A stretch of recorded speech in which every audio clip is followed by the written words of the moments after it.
Ranon 12 versikulo 11 hangtod sa unahan. Sa pagkakaroon, ang tanang pagpantun daw dili makalipay. Amen. Inunua, makasakit hinoon. Amen. Apan sa kapulihay, kini magahatag sa bunga sa pagkamatarong ngadto kanila nga namatuto pinaagi nini. Busa, iisa ang inyong nahuyhoy nga mga kamot, ug liguna ang inyong mahuyang nga mga tuhod. Ug himuang makulid ang pag-aagian sa inyong mga tiil. Aron ang mga bakol dili malisa kun dili mamaayo hinon sila. Paglimbasugi ang pagpakiginaitay ubad sa tanang tawo o ang pagkabinalaan nga kung wala kini. Walay bisan kinsa nga makakita sa Ginoo. Palaygon ang pulong sa Dios nga atong gipalimugan. Ang Dios matud pa siya pulong. Wala mausab ni landong sa pagkawali. Siya sa gihapon kaniadto kagahapon karon og sa umalabo. Muna nga pasalamat po sa tunggoy nga Diyos sa butang abunda kay siya ang ilang ang tao nga maluya tungod kay may apektuhan ang mga emosyon nga doday moabot kay kabalaka mawad-an sa pagsalig sa Dios. Ang uban basulon pa nilang Dios. Pero patod panihog pasalamatan nato ang Dios. Dili lang sa mga maayong butang, apil sa ang dili maayong butang. Balik ka sa pumibasa, taghisgot kinig mga pipila ka mga butang. Kining una, sa pagkakaroon, ang kanang pagpantun daw dili makalipay. Tinoon ba na? Kaya ikaw kung ipagtunon, pero nga nung ipagtun man. Tungod kay doon na kay mga lapsis. Ang imong mga sipyat, ang imong mga kapakiyasan, ilabi na, kung moabot ang panahon nga ikaw magmaluyahon o dili na moabot ang gana sa pag-alagad sa Diyos, mo na moabot ang pagpantun. Ang pagpantun, usa ka na kapag hinumdum o usa ka na kapag pasidaan nga dunay Diyos nga nahigugma kanimo. Amen? Amen. So, matod pa daw dili makalipay kinsa may malipay pagtunon. May pa basta gani ang pagpantun kay sa akong nahibaluan sukad kus na gamay ang akong nahibaluan basta gani pantun bunal yun na siya. Bunal. Iya katong nga mga mahan sa una di man to bunal na nga nagkatad ko rami. Pakubon mi dito si babos lamisa. Kapako dito luwag nga dako nga tuan kahoy. Hapla ang luwag Diyos lubot ay. Di ka kapanagang, musagang ka. Madugangan. Lahi ang pantun sa Diyos. Amen. Kay ang pantun dili na bunal, doon na na'y mga balatian. Doon na na'y mga problema. Doon na na'y mga pagpahinumdum kanimo nga unta, ikaw nga natungdan, makahinumdum ka nga ang Diyos. Amen. Nga naman ang pagpantun, bunga ba dahil sa pagigugma? Tinood na. Ano? Tungod kay dili buot sa Diyos nga ikaw magpatuyan o magpadayon sa mga dili maayong mga oras. Amen. Sakit man sa imong tugalingon, pinunoa makasakit Pinoon apan sa kapulihay kini magahatag sa bunga sa pagkamatarong ngadto kanila nga namatuto pinagi nini. Musangpot ngadto sa pagkamatarong. Nga naman, tungod kay nahinumdum ka, gipahinumduman ka, o nagbasol ka sa tanan nimong nabuhat kung dili di kauyunan sa Diyos. Amen. So, doon na kay mga comparison sa imong nabuhat o sa angay nimong pagkabuhaton. Doon na kay kapanamingan. Mga nga mo magahatag sa bunga sa pagkamatarong. Matod pa dire sa versikulo 12. Busa, iisa ang inyong nahuy-huy nga mga kamot. Og una ang inyong mahuya nga mga tuhod. kining huy-huy, sa pildiro, huy-huy ang abaga. Oo. Pero kini dili huy-huy ang abaga. Ang kamot, wad-an sa kusog. Amen. Basta ka na huy-huy, wad-an na sa kusog, way umoy. Muna nang huy-huy.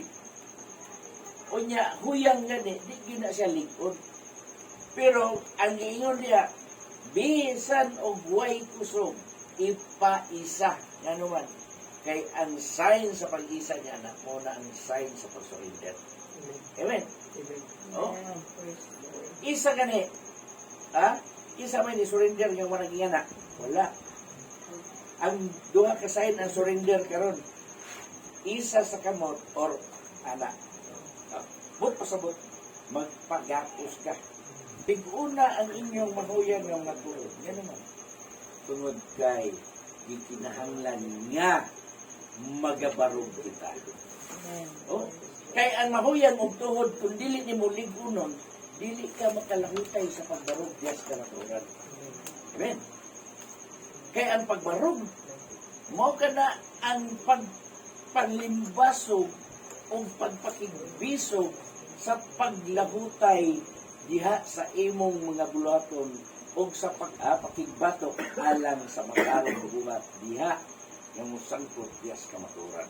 Unsaon man nimo? Ut pasabot once nga mo surrender ka. Once nga mo sangpit ka ngadto kaniya, imo nang gitugyan ang imong kaugalingon ngadto kaniya. Ayon surrender. Matud pa og usa lang hanap. Hands up. Tinood na, hand up.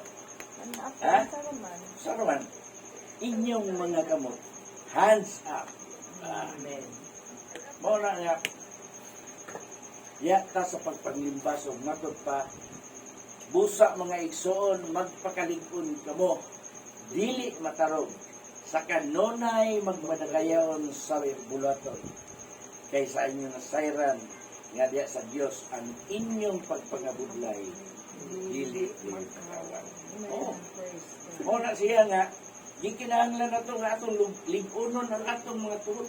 Kay mauli, ug wala tay tuhod, dili mapiko ang atong tuhod or dili matulin. Amen. Ha? Ito mga nangaguba ng mga tuway, nga na. Oh. Katong iungot na ba, di na mabaw. O katong nabaw, di na mabend. Oh. Ito natulid nga naguba. O may gaingon dere. O mahimo ang matulid ang pag-agian sa inyong mga tiil. Aron ang mga bakol, dili malisa kung dili mamaayo ninyo sila. Masabot. Hatagan na ito. Plain ang ato ang pagkinabuhi. Tulid nga pagkinabuhi. Aron ang atong pagpanaw. Panaw man sa ato ang pagpangalaga. Pagpanimbaso. Nga kadtong mga bakol, mga tiil dili malisa, mga bikil o mga hiwi, kada matapilok ba? Kinahanglan nga kung dili sila mamaayo. Busa matod pa panglimbasugi ang pagpakigdinaitay uban sa tanang tawo. Kay kining pagpakigdait naa gyud ang kalinaw, pakigdait peace. Oh, ngadto sa tanang tawo. Dili sa inyong kapag dynastic, peace be with you, peace be with you, peace be with us. Pero ang buot pasabot yan, ihatag ang mga ayong pagdagad ngadto sa ubang mga tao. Ngano? Kay diya sa mga maayong buhat, diya sa mga maayong pagdagad, ang Diyos magapamuhat diya alang sa kalinaw o pakigdait. Ang tanang tao ug ang pagkabinalaan nga kung wala kini, walay bisan kinsa nga makakita sa Ginoo. Ang pagkabinalaan dili na iya sa tao. Ang Dios may magabalaan kana. So ang ato lang buhaton, ang ato lang i-perform kanang acceptable sa Dios nga ang Dios magabalaan kana. Amen. Mahimo na siyang huli kung naa ang gahom sa Dios. Iyang gibukbo niya na. Kaya kung ang tao dili gayon mabalaan, walay kalinaw, dili yun siya makaangkon sa Diyos. Ano man? Chaos is that came from God. Oh? So may chaos. Kagubot. Oh. Dili iyan ang gikan sa Dios, kung dili iyan na siyawa. Iyan na sa dautan. Amen. So, nganong naamang tagut, panlimasugan man ang pagkigay na tayo tungod kay ang Diyos. Diyos siya sa kalinaw. Amen. O ang pagkabinalaan, gikan ka na sa buhat nga diya sa pagkabalaan. Buluhaton ka na diya sa mga balaan. O ang Diyos, magapanalangin niya na. Praise the Lord. Amen.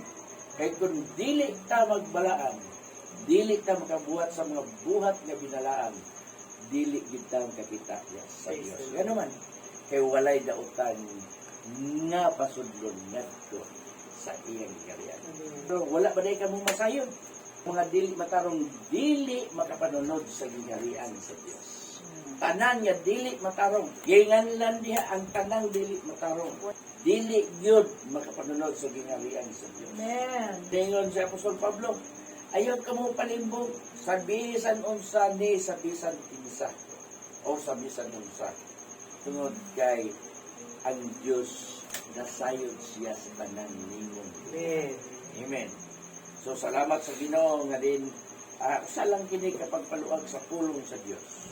Nga atong gipaningkamutan. Kining pagpaningkamot nga wala ta maghatag o malipay ang tao na to aron ta nga ang tao atong pasidunggan ma-appreciate na sa mga tao kung dili ang atong ipaningkamutan nga ang Diyos atong mapasundang. Amen. Dalaygo ng atong buhay nga Diyos mga ison, atong panlibasugan nga ang atong pagpangalagan, ang atong pagkinabuhi. Di kinahanglan nga ma-align sa kabubuton sa Diyos. Amen. Nga ma-align diha sa pagubay nato sa dalan sa Diyos. Nga naman, kay ngano, nagaingon siya mo ang dalan. Siya mo ang kamaturan. Kay tungod kay siya mo ang Diyos.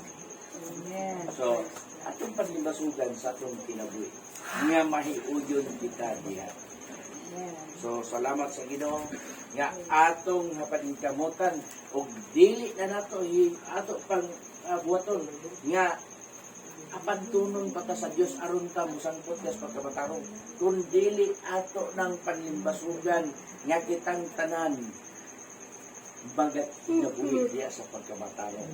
Yan dili tungod kay gipanton ka aron musangpot ka sa pagkabatarong kun dili nakabato na tandaan sa pagkabatarong ato na kinang niyo. Amen.